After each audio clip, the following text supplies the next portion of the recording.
Hello everyone, we are studying this subject biology, okay, and we have started third chapter, that is inheritance and variation. Okay, already we have covered what is heredity, means what is inheritance, what is variation. Okay, Mendel's law means whatever experiment he has done for the inheritance, that already we have seen.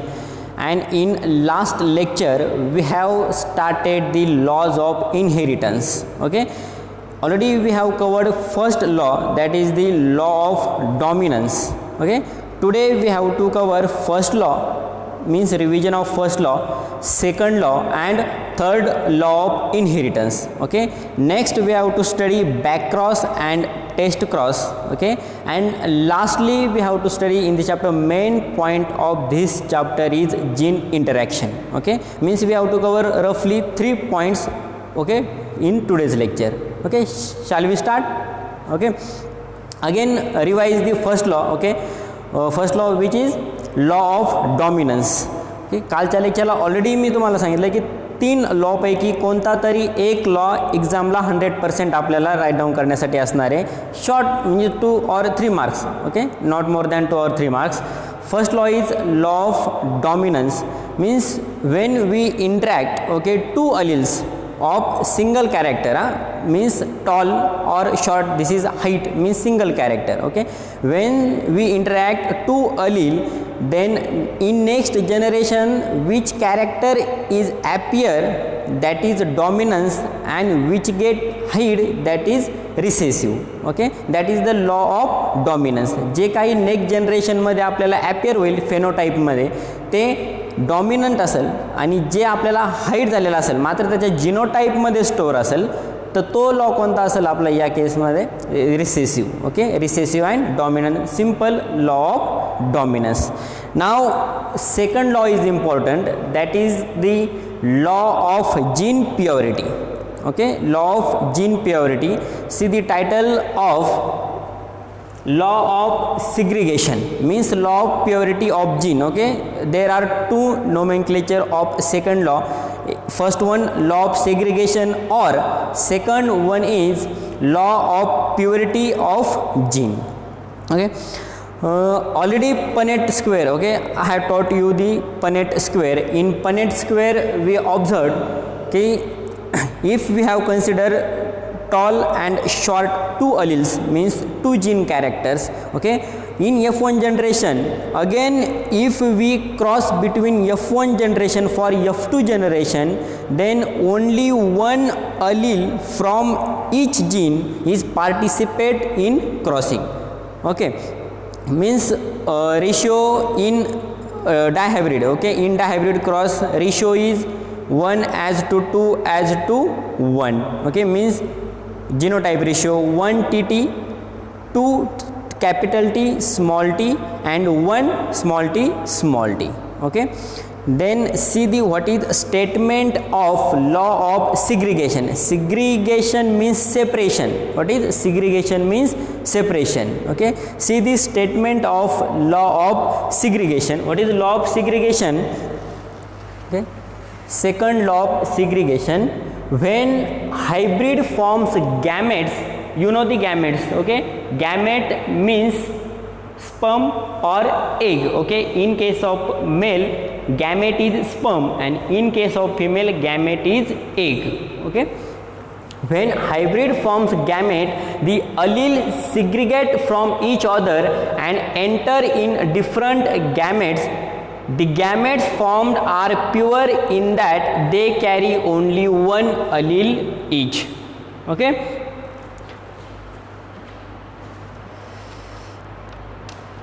Simplify करून सांगतो मी, स्टेटमेंटनुसार समजणार नाही. Example जर तुम्हाला सांगितलं, example जर explain करून सांगितलं ते तुम्हाला सहज करणार आहे. ओके, व्यवस्थित लक्ष द्यायचं आहे. For example,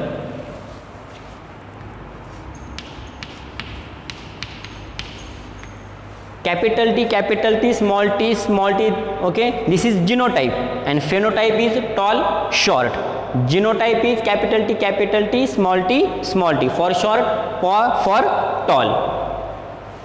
Gametes, gamete means N, 2N, gamete means single N means T and T, and fusion of this is T and T, and this always is tall. Capital T and small t shows the tall phenotype, okay, not the short phenotype.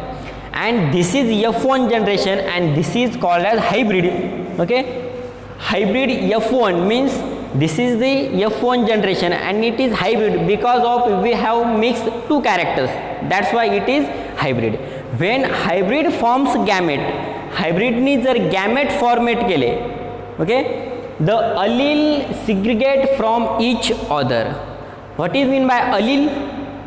Allele means character, allele means trait, and allele means again simply we can say gene, okay. Now this hybrid F1 capital T and small t is one gene. व्यवस्थित लक्ष द्यायचं आहे, मी काय म्हणतोय, capital T and small t is one gene, but it has two allele. Two allele means two characters, one is tall and second one is short. Two allele tall आणि short, आणि gene तर एकच आहे आणि अलील किती आहेत, दोन आहेत, म्हणजे कॅरेक्टरिस्टिक किती आहेत, दोन, टॉल आणि शॉर्ट. फेनोटाईप मात्र टॉलच असणार आहे, पण त्याच्या जीनमध्ये जी काही इन्फॉर्मेशन स्टोअर असणार आहे ती शॉर्टची पण असणार आहे, ओके. अलील व्यवस्थित लक्ष घ्यायचं. What is mean by allele? अलीलची डेफिनेशन पण आपण फर्स्ट लेक्चरला स्टडी केलेली आहे, फक्त रिवाइज करतो मी. Allele means again gene but alternate form of the gene, okay, alternate two or more form of the gene. Single gene, मात्र सिंगल जीनमध्ये किती अलील आहेत, दोन अलील, फर्स्ट वन टॉल आणि सेकंड वन टी. मग second law of segregation काय सांगतोय, when hybrid forms the gamete the allele segregate from each other and enter in different gamete. आता ज्यावेळेस capital T and small T हा F1 hybrid gamete form करणार आहे. आता ह्या टी आणि ह्या टी स्मॉल टीने ज्यावेळेस गॅमेट फॉर्मेट केले टी आणि टी, आता तसेच टी आणि टी यांच्या नेक्स्ट जनरेशनसाठी F2 जनरेशनसाठी यांना गॅमेट फॉर्मेट करावं लागेल. तर मी यांना आता पॅरेंट म्हणून कन्सिडर करतो. कॅपिटल टी आणि स्मॉल टीला काय कन्सिडर करतो मी as a parent. capital T small t derived from F1 generation, and now we are crossing for second generation, okay, means the allele segregate from each other. आता ज्यावेळेस यांचे gamete format होतील, gamete formation, त्यावेळेस याच्यातून अलील काय होतील, separate होतील आणि ते नवीन डिफरंट गॅमेट फॉर्मेट करतील. असं नाही की हा capital T small T directly ह्या दुसऱ्या कॅपिटल टी आणि स्मॉल टी बरोबर डायरेक्ट कंबाईन होईल आणि टी टी टी टी असा गॅमेट फॉर्मेट होत नाही, ओके. गॅमेट फॉर्मेट कसं होणार, त्यासाठी आपल्याला परत काय करावं लागेल, स्क्वेअर ड्रॉ करावं लागेल, यांच्यामध्ये क्रॉस करायचं आपल्याला.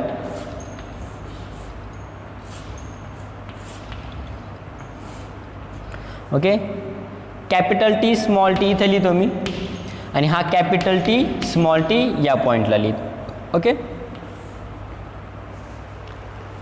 आता गॅमेट फॉर्मेट होतील यांचे आणि सेपरेट गॅमेट फॉर्मेट होतील. Capital T multiply by small T and capital T again small T and small T. म्हणजे प्रत्येक ट्रेट म्हणजे प्रत्येक कॅरेक्टरिस्टिक्स सेपरेट होऊन काय करते, दुसऱ्या कॅरेक्टरिस्टिक सोबत कंबाईन होते.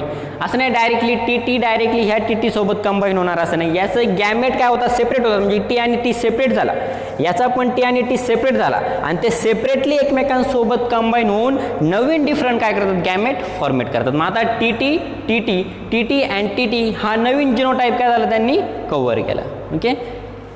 याच्यामध्ये T T tall and 1 is short, means phenotypic ratio is 3:1 and genotypic ratio is 1:2:1, okay. This is the law of segregation, means व्यवस्थित लक्षात द्यायचं. परत स्टेटमेंट एक्झाम्पल पण समोरच आहे. व्हेन हायब्रिड फॉर्म गॅमेट्स, आता हे हायब्रिड होते, त्यांनी गॅमेट फॉर्मेट केले. गॅमेट्स कोणते, टी टी आणि टी टी सेपरेट झाले म्हणजे गॅमेट फॉर्मेट केले. When hybrid forms gamete the allele segregate from each other, म्हणजे अलील काय होतात, हे एकमेकांपासून सेपरेट होतात and enter in different gamete, आणि डिफरंट गॅमेट सोबत काय होतात ते एंटर करतात, क्रॉसिंग करतात आणि नवीन झायगोट काय होतो या ठिकाणी फॉर्म होतो, नवीन जीन फॉर्मेशन या ठिकाणी होतं आहे. ओके, F2 जनरेशनमध्ये the gamete formed are pure in that they carry only one allele each. म्हणजे दोन्ही अलील याचेच नसतील तर दुसरा अलील कशाचा असेल, सेकंड वनचा. दोन्ही जर तुम्ही बघितलं तर टी आणि टी यांचं मल्टिप्लिकेशन झालेलं नाही, म्हणजे दुसरा गॅमेट फॉर्म होण्यासाठी त्याला दुसऱ्या गॅमेट सोबतच कंबाईन व्हावं लागेल, म्हणजेच T T T T T T and small T T. Okay, समजले.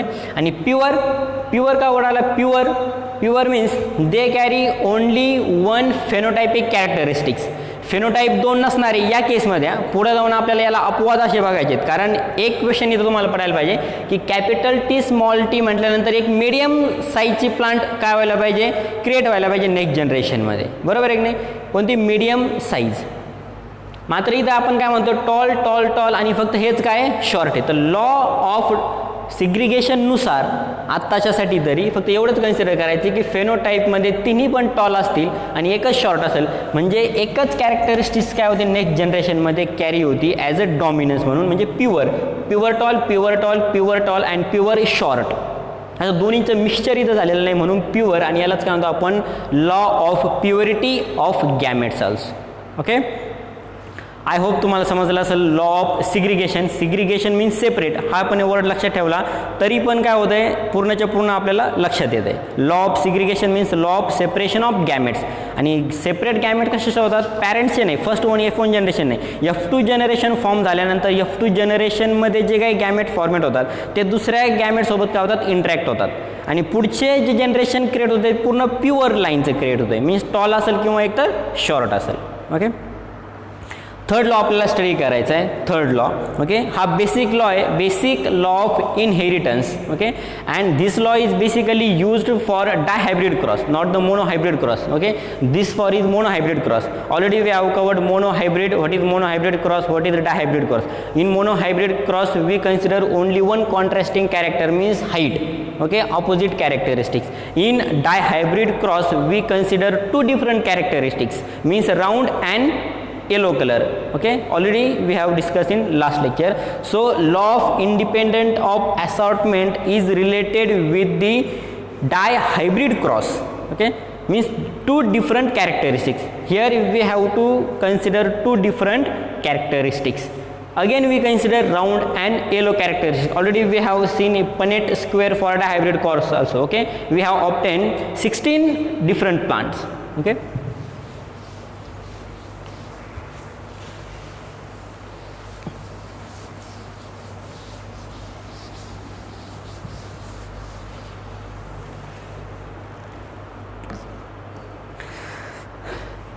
law of independent assortment. Okay, independent assortment means the gamete, when gametes are crossing to other gamete, they are independent to the pair. Okay, means they are independently crossing, randomly crossing to each other.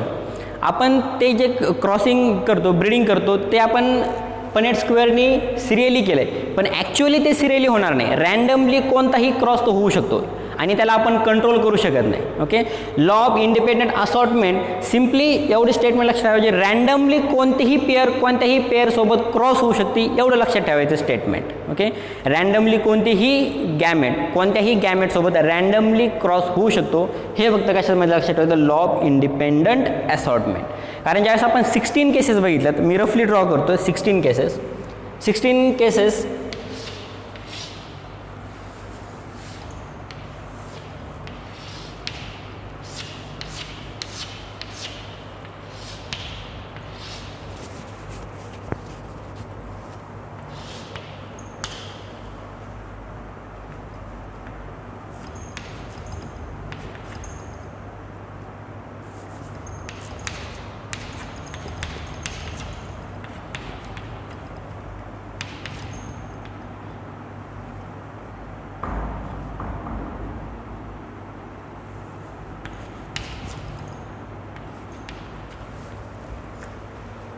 आता similar आपण इथं काल draw केलं होतं, फक्त मी randomly समजून सांगतो. कारण रॅन्डमली आपण काय केलं काल, आर वायला मल्टिप्लाय केला आहे, म्हणजे गॅमेट जो फॉर्मेट झाला आहे या ठिकाणी आर कॅपिटल वाय.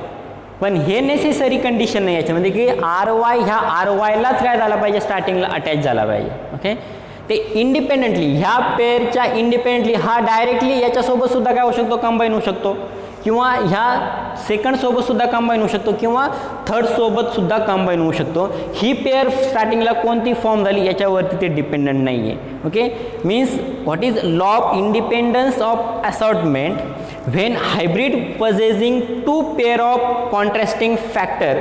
आता दोन फॅक्टर आपण कॉन्ट्रास्टिंग कन्सिडर केले, राऊंड अँड येलो, मी शेप अँड कलर असे दोन कॉन्ट्रास्टिंग फॅक्टर कन्सिडर केले.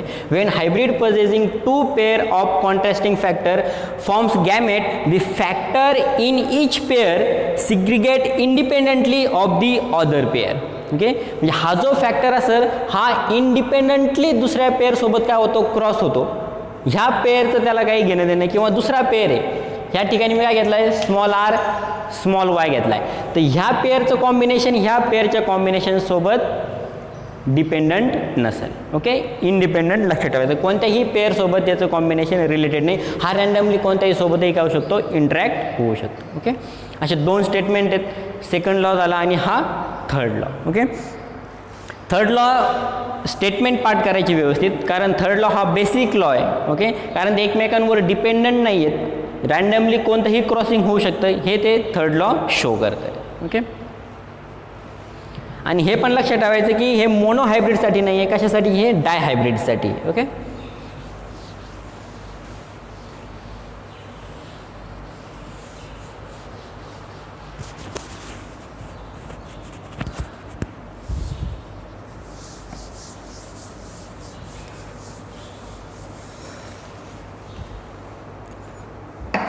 okay, now see some definitions that already we have seen in first lecture, that is back cross and test cross.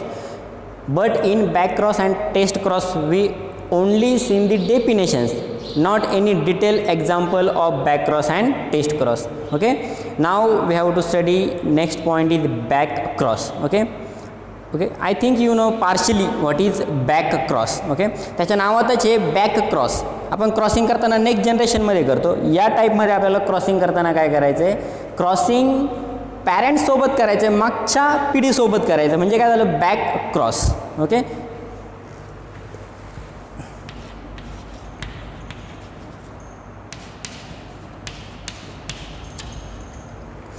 Back cross.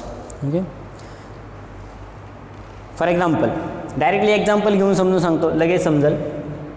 Again तेच example काय घेतो मी, कारण ते example लक्षात राहील. एक्झामला सुद्धा तेच एक्झाम्पल लिहिलं मी, प्रत्येक वेळेस म्हणता हाईटचंच घेता, कारण टी एकदा लक्षात बसल्यानंतर कॅपिटल टी स्मॉल टी काय, कॅपिटल टी स्मॉल टी काय, तेच एक्झाम्पल थ्रूआउट चॅप्टर कॅरी केलं तरी चालतंय. ओके,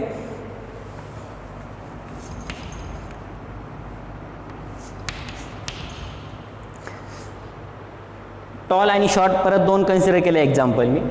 तर गॅमेट फॉर्मेट होताना सिंगल टी आणि स्मॉल टी अशा सिंगल टी येतील गॅमेट फॉर्मेशनसाठी, आणि यांच्यामध्ये फ्युजन होईल. हे एक लक्षात ठेवा, फ्युजन डायरेक्टली यांच्यामध्ये कधीही करायचं नाही.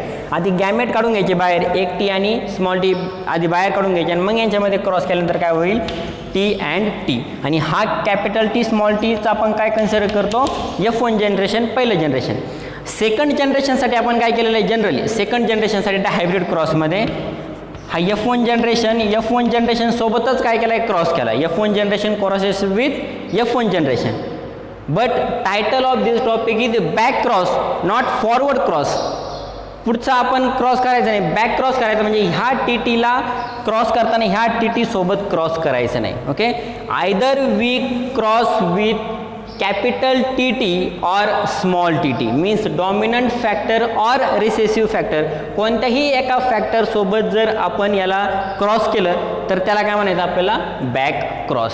Means in back cross we have to cross F1 generation with its parents itself. तर मल्टिप्लिकेशनसाठी मी काय घेईल, हा कॅपिटल टी म्हणजे काय झाला, बॅक क्रॉस झाला, back cross.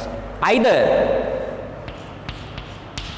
Child and small T and small T, दोन्हीपैकी कोणत्याही पॅरेंटसोबत आपण बॅक क्रॉस केलं तरी ते काय होईल, बॅक क्रॉस. नेसेसरी नाही की टी टी सोबतच केलं पाहिजे किंवा स्मॉल टी टी सोबत केलं पाहिजे.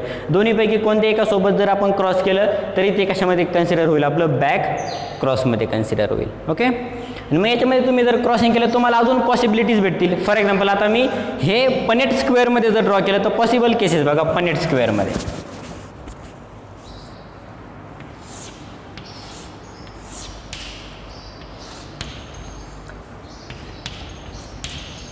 F1 generation and here is parent capital T, okay. Draw the possible cases, capital T, again capital T, capital T small t and capital T small t. What is phenotypic ratio? Tall, again tall, tall and tall. All plants are tall, there is no short plant, okay. If we cross TT with again F1 generation means TT with TT, then ratio is 3:1. Here all 4 plants are tall, okay. This is back cross.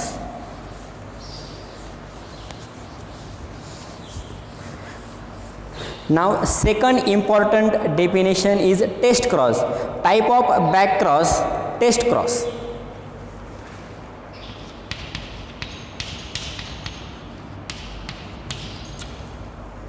Okay. Again in test cross, F1 generation is cross with its recessive parent. With whom? Recessive parents only. In back cross we have cross F1 generation either with the dominant or recessive character, but in test cross we have to cross F1 generation with recessive character only. See. Now here I am considering different character, okay, not the height. For example, I have considered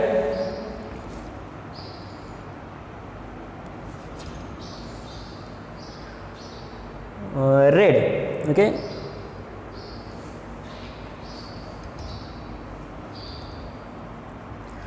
Color, okay. For example, I have considered color. This is red color and this is white colour, red colour and white colour मी जर consider केले किंवा हाईटचंच example घेतो. हे example परत घेऊ आपण, second 2 example घेऊ. First one capital T small T parents. This is gametes. After fusion this gene is capital T small T. आता हा capital T small T F1 generation आहे. बॅक क्रॉसमध्ये काय करतो आपण, पॅरेंट्ससोबतच क्रॉस केलं आहे. टेस्ट क्रॉसमध्ये चेंज काय करायचा आहे, हा जो F1 जनरेशन आहे हा कशासोबत क्रॉस करायचा आहे, फक्त रिसेसिव्ह कॅरेक्टर मीन्स शॉर्ट हाईटसोबतच फक्त काय करायचं आपल्याला, त्याला क्रॉस करायचं. बॅक क्रॉसमध्ये काय केलेलं आपण, बॅक क्रॉसमध्ये तर तो टी टी किंवा टी टी ह्या दोन्हीपैकी कोणत्याही सोबत आपण त्याला काय केलेलं आहे, क्रॉस केलं आहे. तर एवढं एक डिफरन्स लक्षात घ्यायचा आहे की हा टी टी फक्त आपण रिसेसिव्ह कॅरेक्टरसोबतच फक्त काय करायचं आहे, क्रॉस करायचं. आता टेस्ट क्रॉस कशासाठी करायचं हे इम्पॉर्टंट आहे. टेस्ट क्रॉस कशासाठी करायचं एक्झाम्पल सांगतो आणि मग टेस्ट क्रॉस कशासाठी करायचं ते सांगतो. बघा सेकंड एक्झाम्पल एकदम बेस्ट एक्झाम्पल आहे, इंटरेस्टिंग पण आहे.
ओके, व्यवस्थित लक्ष द्या. टेस्ट क्रॉससाठी नावच काय टेस्ट, म्हणजे आपल्याला कोणती तरी टेस्ट करायची.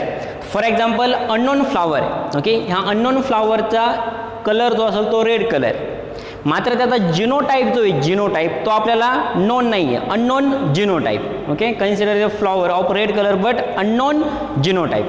जिनोटाईप मीन्स आयदर आर आर और कॅपिटल आर स्मॉल आर. एक तर याचा जिनोटाईप काय असेल कॅपिटल आर आर म्हणजे red, pure red. And second one capital R किंवा काय असेल स्मॉल आर असेल. कॅपिटल आर स्मॉल आर म्हणजे आर म्हणजे काय असेल रेड कलरसाठी, आर कशासाठी स्मॉल आर व्हाईट कलरसाठी. इथं बघितलं तर मी दोन फ्लॉवर परत कन्सिडर केलेले आहेत, व्हाईट कलरचा. मात्र त्याचा जिनोटाईप काय आर आर. आर कशासाठी यूज केला मी स्मॉल आर व्हाईट कलरसाठी, कॅपिटल आर कशासाठी यूज केला रेड कलरसाठी. मात्र इथं कॅपिटल आर आणि स्मॉल आर असल्यानंतर ह्या जो फ्लॉवरचा कलर असेल तो सुद्धा काय असणार आहे रेडच असणार आहे, कारण आर काय असेल इथं डॉमिनंट असेल. म्हणजे नेक्स्ट जनरेशनमध्ये जो कलर दिसणार आहे आपल्याला तो कोणता दिसणार आहे रेडच दिसणार आहे या केसमध्ये. मात्र आपल्याला या फ्लॉवरचा फक्त कलर माहिती आहे एक्सटर्नल फीचरवरून, आपल्याला त्याच्यामध्ये त्याचा जिनोटाईप माहीत नाही, कारण जिनोटाईपसाठी आपल्याला काय करतो गॅमेट स्टडी करावं लागतात, वरून आपल्याला एक्सटर्नल ॲपिअरन्सवरून दिसत नाही. ओके, त्याच्यामुळे आपण त्याचा जिनोटाईप टेस्ट करायचा, आपल्याला जिनोटाईप नोन करायचा. टेस्ट क्रॉस का टेस्ट क्रॉस मग याचा जिनोटाईप फाइंड आउट करण्यासाठी टेस्ट करायची. मग टेस्ट करण्यासाठी आपण काय कन्सिडर केलं आहे रिसेसिव्ह कॅरेक्टर कन्सिडर केला आहे व्हाईट. कारण टेस्ट क्रॉसची डेफिनेशनच काय सांगितली मी की क्रॉस कशासोबत करायचं आहे रिसेसिव्ह फॅक्टरसोबत. आता क्रॉस करताना बघा कसं करायचं. आता याचे गॅमेट घेतले मी व्हाईट फ्लॉवरचे गॅमेट आर आणि आर. या रेड फ्लॉवरचे फॉर एक्झाम्पल फक्त आर आरचे जर कन्सिडर केले मी आर आर तर याचे गॅमेट काय असेल capital R capital R. For example या चारसाठी मी काय कन्सिडर केलं याचा जिनोटाईप कोणता आहे capital R pure R R.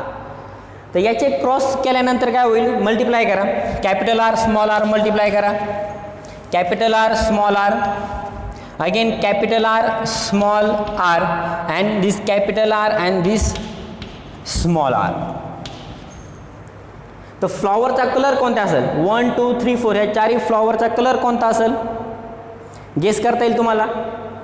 R काय आहे डॉमिनंट फॅक्टर आहे, डॉमिनंट फॅक्टर म्हणजे आरचा कलर कोणता आहे डॉमिनंट रेड कलर आहे, म्हणजे हा रेड कलरचा फ्लॉवर असेल. सेकंड पण रेड असेल, थर्ड रेड आणि फोर्थ पण काय असणार आहे रेड कलरचे. म्हणजे चारही कोणत्या कलरचे फ्लॉवर झाले red colour, red red red and red, चारही रेड कलरचे फ्लॉवर झाले. आता सेकंड टेस्ट घ्यायची आपल्याला. ओके, आता सेकंड टाईपमध्ये फॉर एक्झाम्पल आता याचा अननोन होता, आपण आर आर याच्याशी मल्टिप्लाय केला. आता हा आर आर मल्टिप्लाय करतो मी तर फॅक्टर काय होईल इथं आर येईल, इथं काय येईल स्मॉल आर येईल. याचा आर आणि हा आर गॅमेट फॉर्मेट होता आणि हे काय होतात सेपरेट होतात. आणि परत रिसेसिव्ह फॅक्टरचा स्मॉल आर क्रॉस मल्टिप्लाय करा, capital R small R capital R small R small R small R small R small R. आता कलर सांगा, आता कलर कोणते असतील फ्लॉवरचे रेड कलर असेल, again red colour, small R is small R white colour and this is also white colour. या केसमध्ये 4 colour of flower is red, here is 2 red colour and 2 white colour. Okay, this is the test cross. म्हणजे याचा जरी आपल्याला जिनोटाईप माहीत नसेल R R, मात्र आपण रेड कलरचं फ्लॉवर व्हाईट कलरच्या फ्लॉवरसोबत क्रॉस केलं आणि त्याचे जर 4 रिझल्ट स्टडी केले, जर ते 4 result red red red red येत असतील तर याचा जिनोटाईप काय असेल प्युअर आर आर असेल.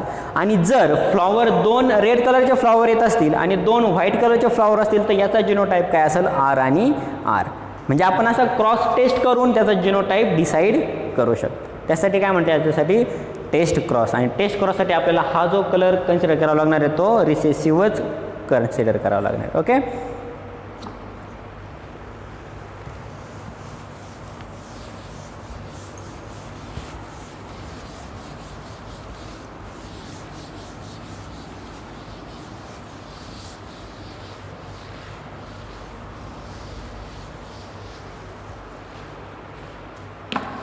okay, so we will stop here. I think you understand the first law, second law and third law and what is back cross and test cross. If you did not understand what is first, second, third law and back cross and test cross, please message me, okay, or call me directly on my number. Okay, thank you.